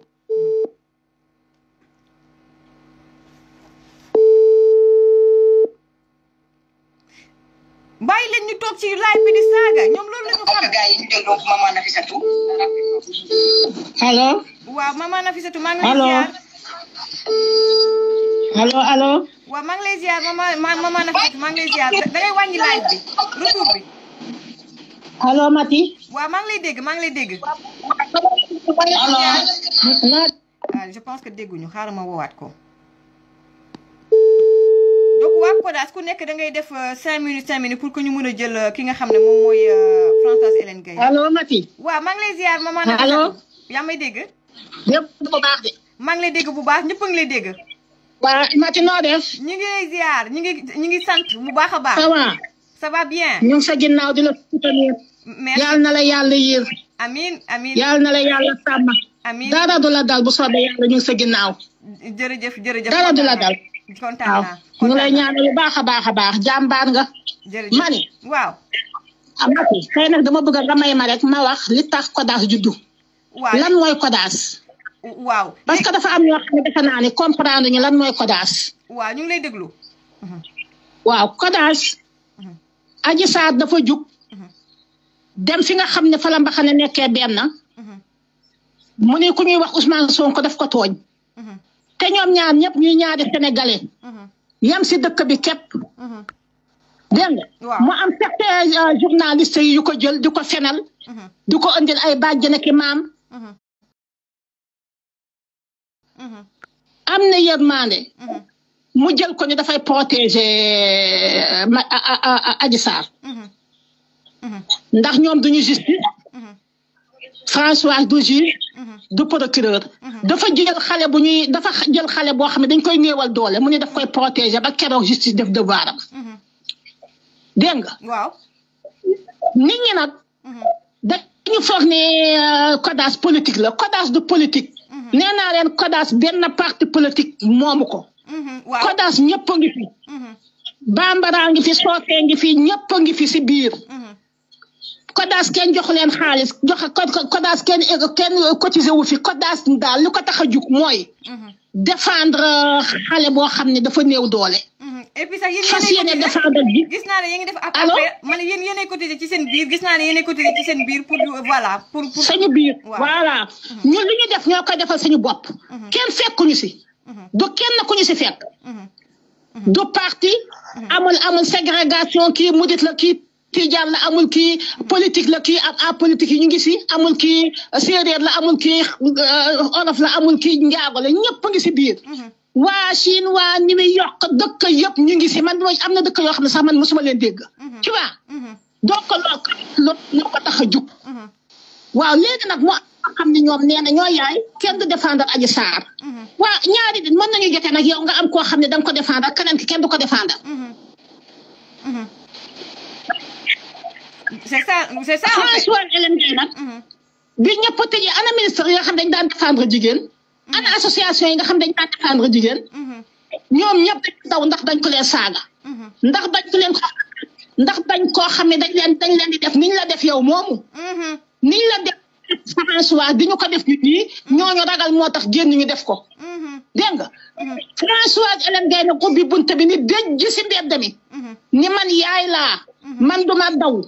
man nitu ndeer laa. kenn duma xoxatal. yeneen jigéenu ndeer yi nga xam ne nag ñoom tam dañu amoon seeni dañ daan nekk si réseaux sociaux yi di xeexal Adji Sarr. ñoo fekk si ko ñu nekk suñu blog di soutenir Adji Sarr. ñu leen di saaga ndey waa Sonko mooy kan. man dama loolu laa bëgg a xam ñu wax ma ko Sonko lan la Sonko du dara. Sonko nit la rek sénégalais la comme Adji Sarr. nit ñi nañu comprendre ni ndax sama xol moo jeex ndax dafa am ñoo xam ne dañu foog ni Kodas politique la Kodas du politique. waaw parce que ci groupe bi gis naa ne am na ñoo xam ne. ci groupe bi seen groupe bi dinaay faral di gis yu yenn yi am na ñoo xam ne bokkuñu ci benn parti politique ça je l'ai vu quand même. mooy man mii. Mati man bokkuma si benn parti politique. te gis nga Kodas bu ma si gisoon loo xam ne lu ñàkk fayda la maa siy génn man du ma tàggu kenn bon maa siy génn. mais Kodas xale yi si nekk am na ay xale yu tuuti yu si ne. mais xale yi dañu dëggu. xale yi dañu am yar. gis nga bu ñu leen bàyyi woon gis nga waa ko Sonko yi bu ñu leen bàyyi woon ak suñu xale yi. ñoo leen gën a réew fuuf mais dañu nekk xale yoo xam ne dañuy dégg ndigal. dañ leen di ngeen bëgguñu ko fi saaga. bëgguñu ko fi wax sax ku fi wax politique sax bëgguñu ko. billaahi Macky Kodas bii. Kodas sénégalais yëpp dañu war a ñëw bokk si. ok Kodas dañuy xeex seen république dañu ànd di xeexal pour le moment dañuy xeex pour Adji Sarr. mais après dañuy xeex pour bépp nit du góor du jigéen bépp nit koo xam ne dañ la bëgg a xoñañal surtout jigéen.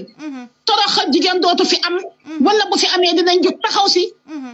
mais ci seen jigéen dootu fi am bu fi amee ñu jóg taxaw si. te it Kodas dañu bëgg a xeexal seen république bi ba li fi amoon mois de mars dootu fi am ba mukk. maanaam fitna bi ñun ñëpp moom la ñuy xeex. waaw. fitna beeg ñëpp. Sénégal Mati ñoo ko bokk mënuñu koo tayle mënuñu ko séddoo. ku nekk jël sa wàll. dëgg la. bon nag nañ leen protéger suñu dëkk bi. dëgg la Kodas looloo ko tax a jug na nit ñi comprendre loolu nit ñi nañu comprendre ni ñun saagante waa kër Sonko yi. du ñun loolu taxu ñoo jug. ñëw daaneel Sonko loolu taxu ñoo jug. dëgg la ñuy jeex. dëgg la ñu bëgg a mu feeñ. injustice la ñuy xeex. injustice na jug Sénégal. ñun lii la ñuy xeex lii mooy Kodas. d'accord en tout cas kontaan nañu.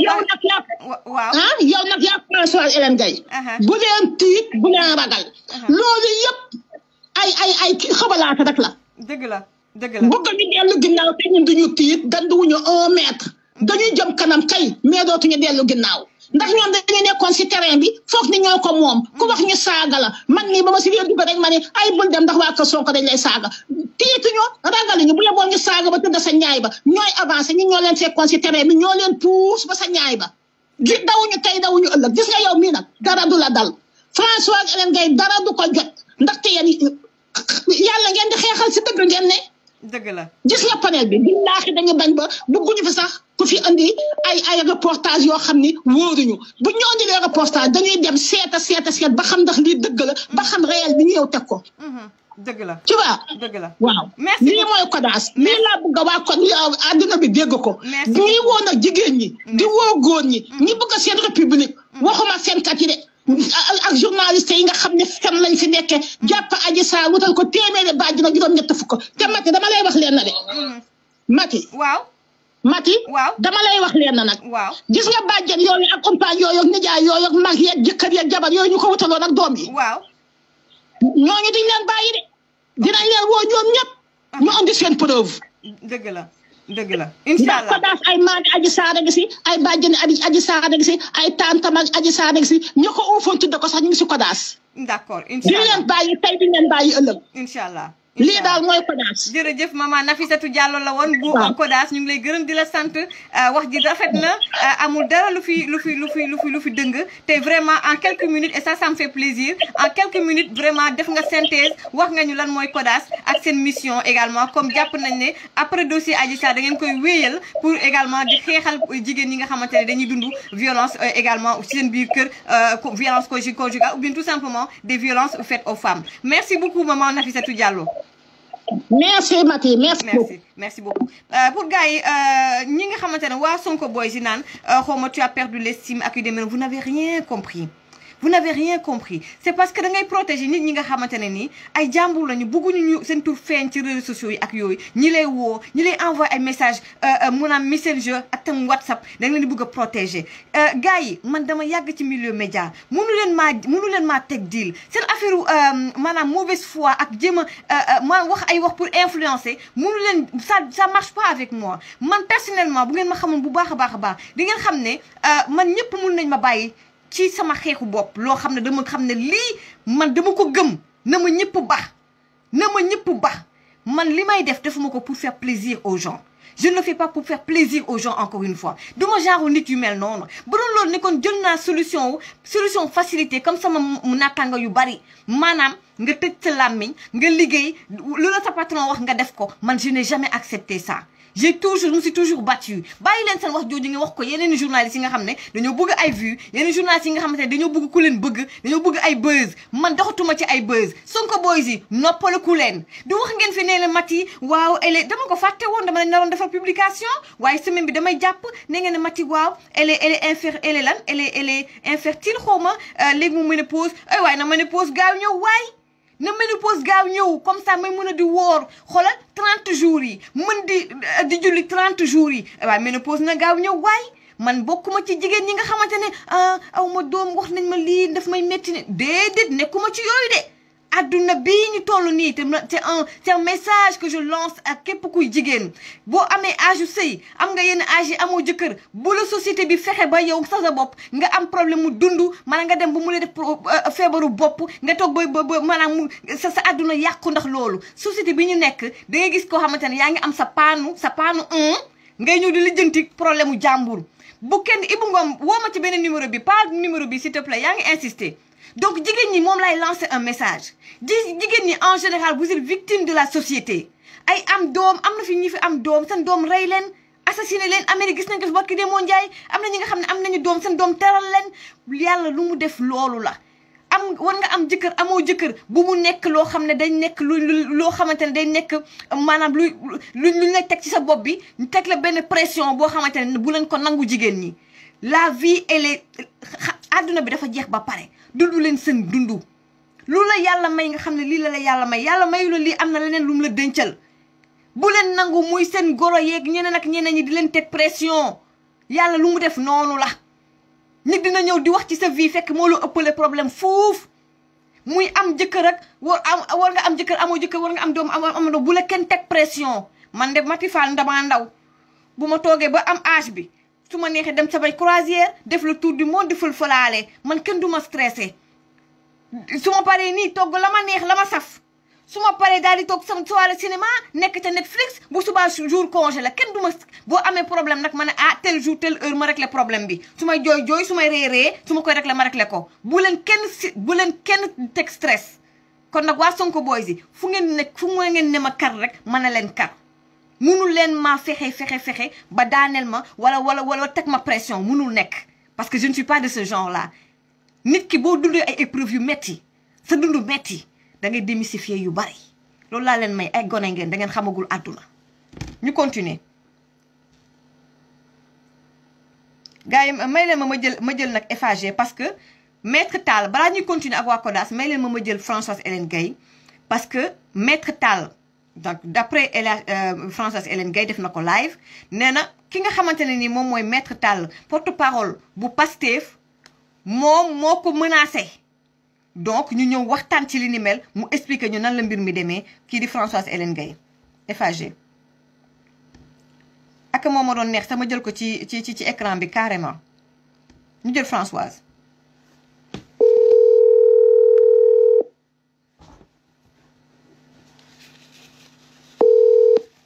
écran bi carrément Françoise allo Françoise maa ngi lay ziar allo asalaamaaleykum maaleykum salaam maa ngi lay ziar la grande royale maa ngi ziar maa ngi lay nuyu maa ngi lay bu baax a baax a baax a baax xam naa dugg ci caméra bi sax jëm naa dugg ci caméra bi mais xam naa kii bi situation bi rek xam naa signalement yi waa gisuma ko sax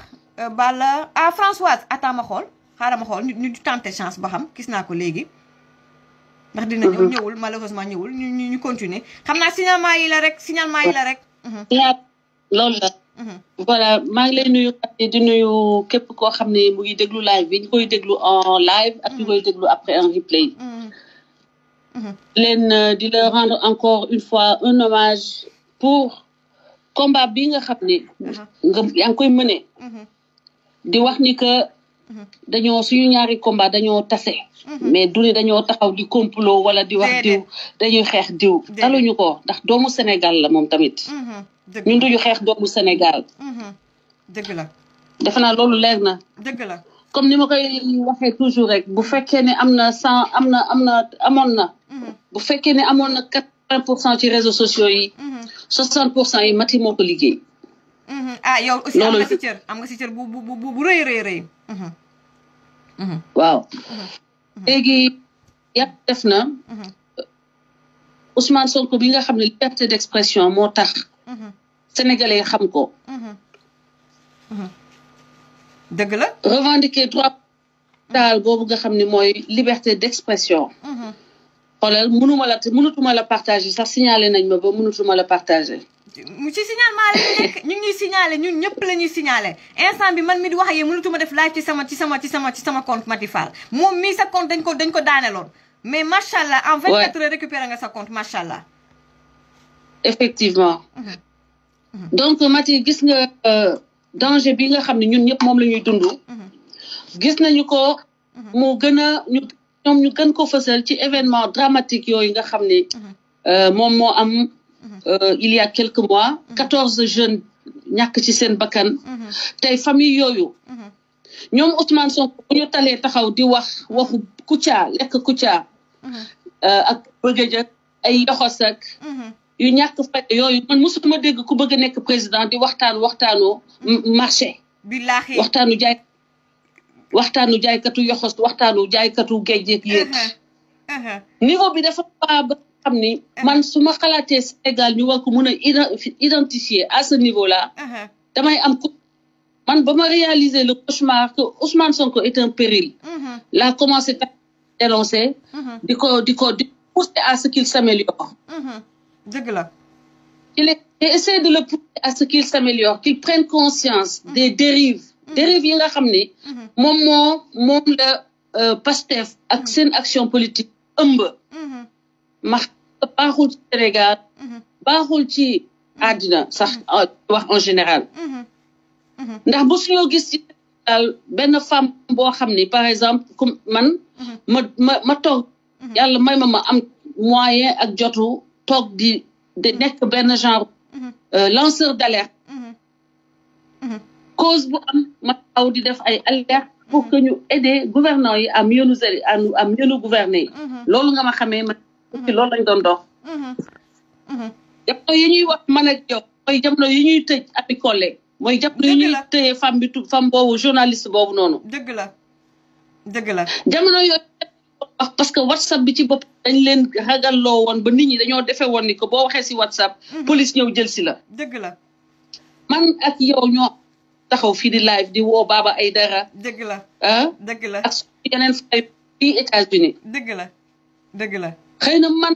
amoo tax problème yooyu man sama digganteeg ñoom neexul woon dëgg la ndax mais musuñu ñu saaga ma ñoom musuñu ma saaga ndey musuma saaga ndey musuñu ma menacé de mort musu fi am avant Sonko boo menacé man Sonko moo ko fi indi san wax plusieurs fois que dinañ la rey boo ñëwee Sénégal ñu tal la billaahi moo la ñu ma menacé ma def ko ay screenshot ba su ma ko génnee Sénégalais yi dañuy bàyyi Ousmane Sonko complètement te dinaa ko rechercher parce que lépp lay def screenshot bi ko jee nag li clairement c'est Maître Tall et avocat wu Mati de Ousmane Sonko Mati moo taxaw ci jeetaay sama rak boo xam ne sax daanaka foogoon ne xaritam la ba tax ba ci Maître Tall ba tey dafa am lu ma doon moytu am na lu bëri lu ma doon wax ko ci moom ndax respecté sa mu daal di taxaw menacé sama sœur ne ko Hélène daf ñuy yàq xeex bés bu ñu jóg moom dina tal leneen lu dul ko ne daf ñuy yàqal c'est-à-dire que kooku mu waxal kooku en fait c'est une connaissance en commun c'est-à-dire kooku sa mbokk la wala sa xarit la moom aussi mu nekk xaritam sama rakk la d'accord sama rakk la wax la avertir ma ni sama rakk bu fekkee ni moom ragalul ñàkk sa amitié man au moins j'ai le devoir de dire à l'opinion internationale que l'avocat du PASTEF l'avocat de Ousmane Sonko a menacé publiquement m'a menacé publiquement et xamuma menacé nag comme ñoom ay reykatu nit lañu la nga xam ne ñu ngi ko comploté di ko jëmale man xamuma lan la xamuma lan la mais bëgg naa autorités yi xam ni lu ma mënti nag moom Ousmane Sonko il est directement responsable parce que du kenn ku menacé mais c'est son porte-parole kon daal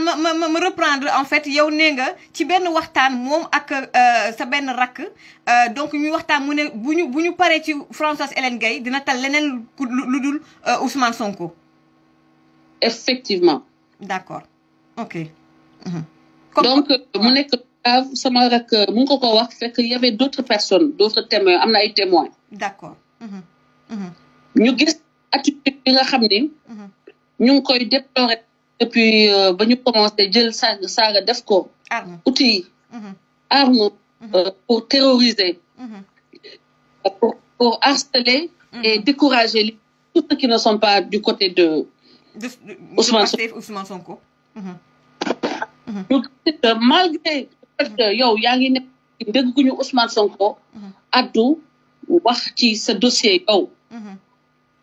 et je pense qu'il te le devait fi nga jaar ak moom fi nga jaar ak gis nga Françoise am na ay nit yoo xamante ne nii ils m'ont connu depuis et puis ils m'ont vraiment averti il y a quelques années dañ may envoyé message audio sànni ma audio bu sew di ma ñaawal ne man li ñu doon wax yëpp gis nga ko léegi addina garaaw addina du tànk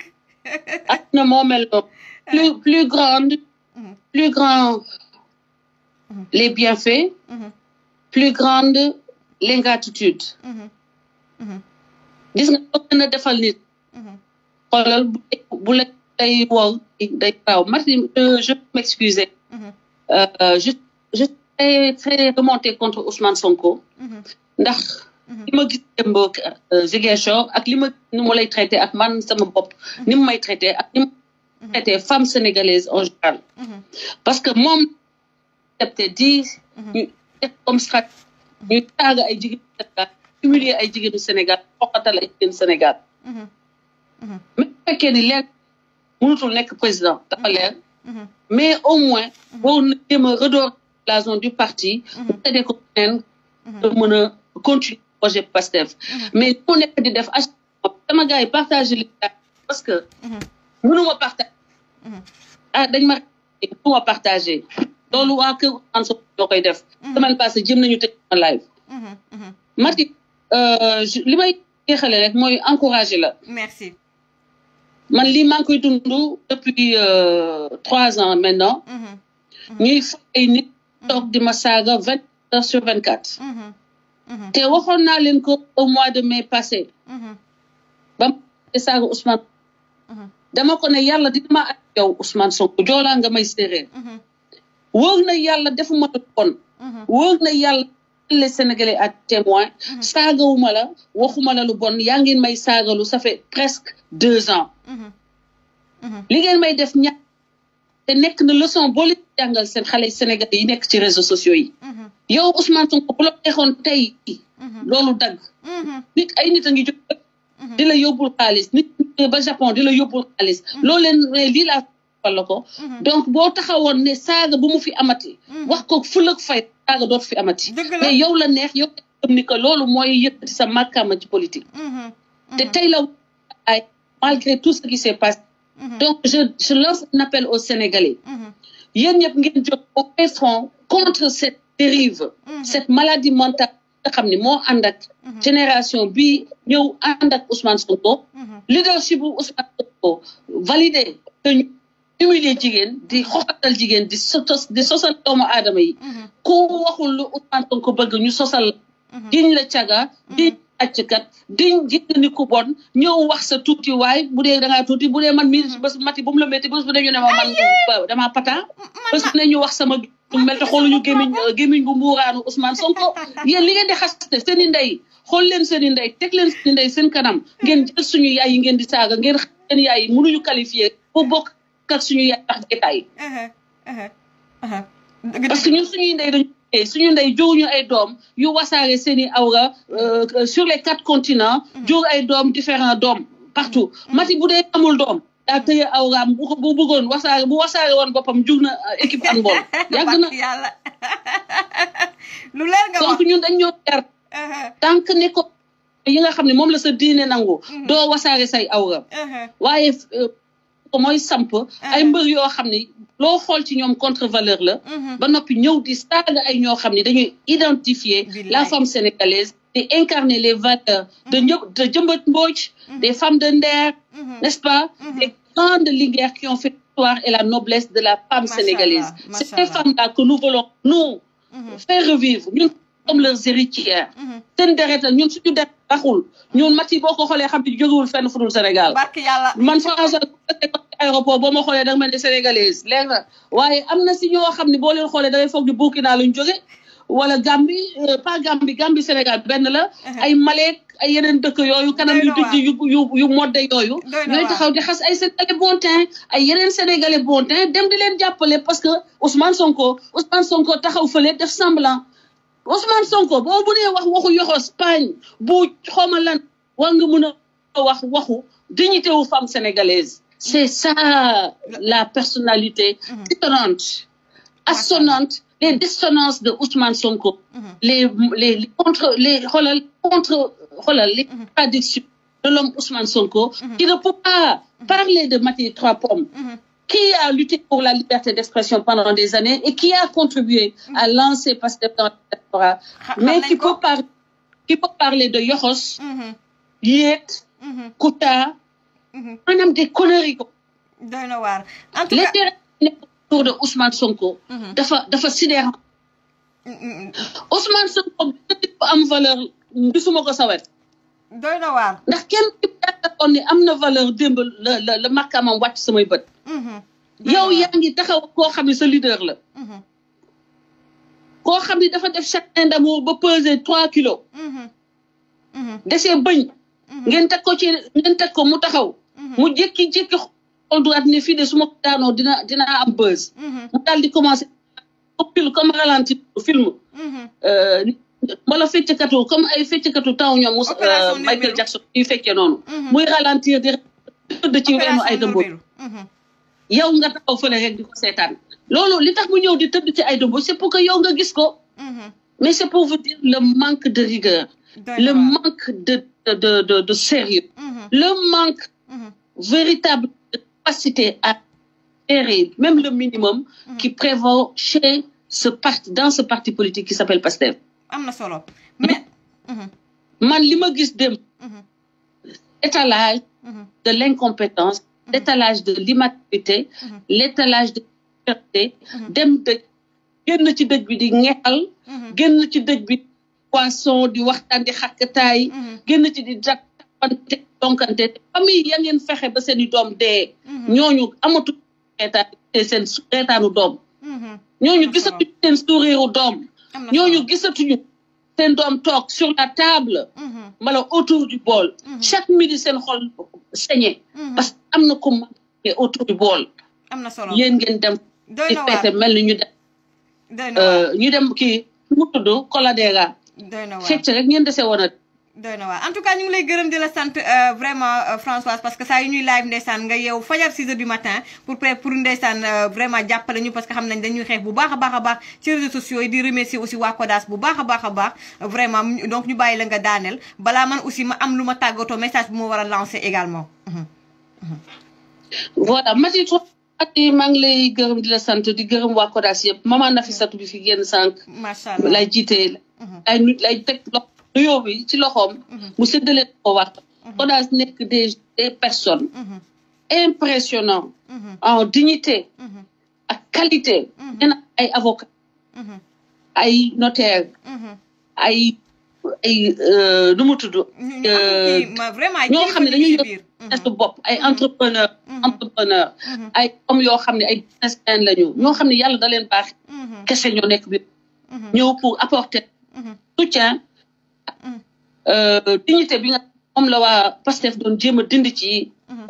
moom ak waa famille am ñu ñëw réhabiliter on lui a rendu le sourire on lui a rendu poids en son peuple peuple sénégalais di wax que plus ils vont insister pour nous museler plus nous allons nous déployer pour faire prévaloir la liberté d'expression l'égalité de tous les Sénégalais devant la justice devant la loi, l'égalité de tous les citoyens, opportunité. Bu Ousmane Sonko am opportunité mu créer foule ñu ànd di ko jàppale. Adji Sarr am na ay nit ñëw jox ko capacité ñu mën ko def partout où besoin on est pour que mu mën a faire prêter ses droits devant la justice sénégalaise et aussi au sein de la communauté sénégalaise. Merci beaucoup. Merci Françoise. Merci Wakas. Merci tous les auditeurs de Mati 3. Merci beaucoup. Donc voilà, mu doon Françoise Hélène Gaye donc présidente Kodas may jégalu am na benn dernier invité moo waroon jël ak le journaliste Thierno Diop mais il nous reste 8 minutes ngeen bàyyi ma benn message moo bëgg a jàllale incha Thierno woo naa ko mais xam naa dafa jàppoon certainement man maa jël décision pour waa Sonko boys yi gis naa kenn ku ci wax nañ ma bul tontu dootuma tontu mais am na yoo xamante ne nii dama xam ñoom seen maay nu ñu réfléchir man maa jël décision yenn invité yi duñu ñëwati ci live bi parce que dama nekk ci benn xeex donc am na journaliste yoo xamante ne nii war naa leen jël yu mag journaliste yu mag ci Sénégal am na ñoo xam ne jàngal nañ ma war nañ ñëw ci live bi ñu suñuy live di dimanche depuis 2016 képp kuy kilifa Sénégal jaar nga fi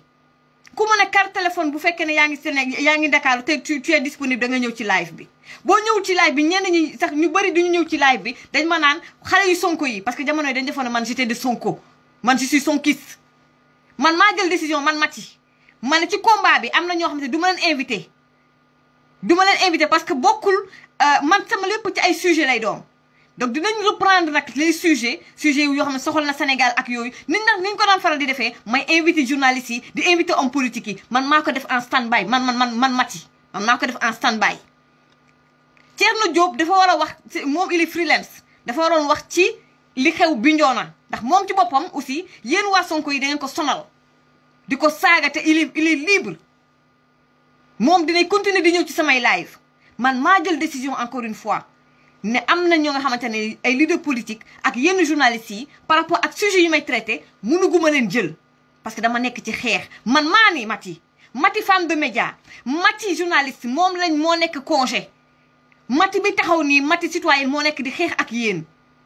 ak ñi may jàppale ci xeex bi ñu comme waa CODAS pour la liberté d'expression man Françoise expliqué na ko lu ñu am en commun mooy la liberté d'expression ba ngeen ma nekkee jël bëgg a jur sama lii ñoom bu ngeen ma nekkee di ma saaga di ma xoqatal ci sama page ñoo ñëw di ma xeexle ma yaakaaroon ko nag ci yeneen nit ak yeneen activiste ndax ji naa leen ko gisuma kenn ñëpp daw làqatu ndax ragal Sonko boys yi ma ñëw affronter leen ak waa CODAS pour la liberté d'expression man maa woote waa Sénégal ne la muy bu amul ethnie amul tarixa amul parti politique amul kuy politique ak ku du politique ñu ñëpp nañu joxante loxo ndax li raam ci ñeg ba la jëm fitna bi ñuy Sonko boys yi bëgg ñoo indi Sénégal waruñu ko nangu li ñu nekk di def ci réseaux sociaux warul continuer man maa jóg yëkkati combat boobu gëj naa leen dégg na ngeen nekk ci man ak ci live yi gars yi bu fekkee ne gars yi ñu ngi may live ba tey ngeen wax ma parce que dama même gars yi sax dama ne ay di wax na ma ne sax bu mu amati bu ma kenn waxati lii wala lële mais gëj naa dégg nag ngeen kii sax ci mat yi donc bu ngeen tegee arme à terre rek man di arme à balle à terre ma continuer samay live kon nag pour jeexal man Maty man maa ne Maty femme de média dañ koy teg de côté Maty citoyenne moo toog pour di xeex benn combat pour sa liberté d'expression et sa vie man maa wootul benn journaliste parce que sujet yi ñu daan traité dañ ko jël teg ko de côté pour l'instant ma ne waa presse Sénégal jël la relais xanaa ay wax day fee xanaa leer na vous êtes tellement de mauvaise foi vous les Sonko boys kon fii laa yem ak yéen tey leen jox daje ba dimanche prochain man la semaine duma am temps yéen ay toog di yendu ak di añ di reer ci Facebook bi ak réseaux sociaux yi ñun politique ñu utuñu base utuñu ay nit dimanche ba dimanche la ñuy ñëw toog wala à partir de vendredi lay xool li xew ci réew mi ak diaspora bi voilà bés bu ma toogee nag nam ko ne nag am na lu xew sujet bu am solo boo xam ne war nañ ko waxtaanee ma indi samay invité comme noonu ko daan defee avant entre parenthèse ki nga xam ne mooy artiste bi di El Hadj Ndiaye war nañu def émission ak moom ndaxte dafa am problème yu rëy ca Sénégal mu nekk doon xeex ndax bor buñ ko topp ay millions mu am problème mu terrain depuis des années et des années mi ngi xeex ci loolu ba mu mujjee AVC loolu yokk na lu tax man Sénégal ñibbi nañu Sénégal man ñibbi woon naa Sénégal ma ñëwaat Europe te dellu ñibbi Sénégal daf may dis lool parce que y a beaucoup de choses yoo xam ne war nañ ko xoolaat Sénégal y a beaucoup d'injustice yoo xam ne ñu ngi koy defante ci suñu biir kon nag El Hadj Ndiaye dafa def AVC ñu teg ko lu metti muy dund lu metti di xeexam moom kese mu wét ci lool ba AVC il est malade il est souffrant dina ñëw fii incha allah ñu jël ko live ñu waxtaan ak moom ku ko mën a jàppale ngeen mën cee jàpp saa yu ma ko nammee rek saa yu ma ko soobee rek dina ñëw indiwaat suñu sujet ñu waxtaanee ko indi également ak yeneen i invité jàmm ak jàmm gars yi maa ngi remercier waa CODAS di remercier également Françoise Hélène Gaye am na un dernier invité bu ñu waroon a jël mais on est à 3 minutes 18h30 te dafa am lu ma war a def nii léegi après incha allah kon nag jàmm ak jàmm gars yi bon début de semaine merci suñu assistante ba nekk fële ca Ndakaaru merci également Séné People di leen remercier bu baax a baax du fond du cœur di remercier également Sénégal 7 du fond du cœur di remercier également waa Sénégal du fond du cœur di remercier toute la presse sénégalaise également di leen remercier yéen ñi ngi nekkoon di teewlu également waxtaan wi di remercier waa Libi également ñoom Mara Ndiaye di remercier yéen ñëpp jërë ngeen jëf jàmm ak jàmm Fatima bye bye dellul xool saa yu ma neexee dellu Sénégal saa yu ma neexee dellu Sénégal ay waay yéen di ngeen may jéem di ngeen may ràngati man naa bàyyi noonu maa leen bàyyi parce que yéen daal mu ngi noonu daal waa Sonko yi daal ba bàyyi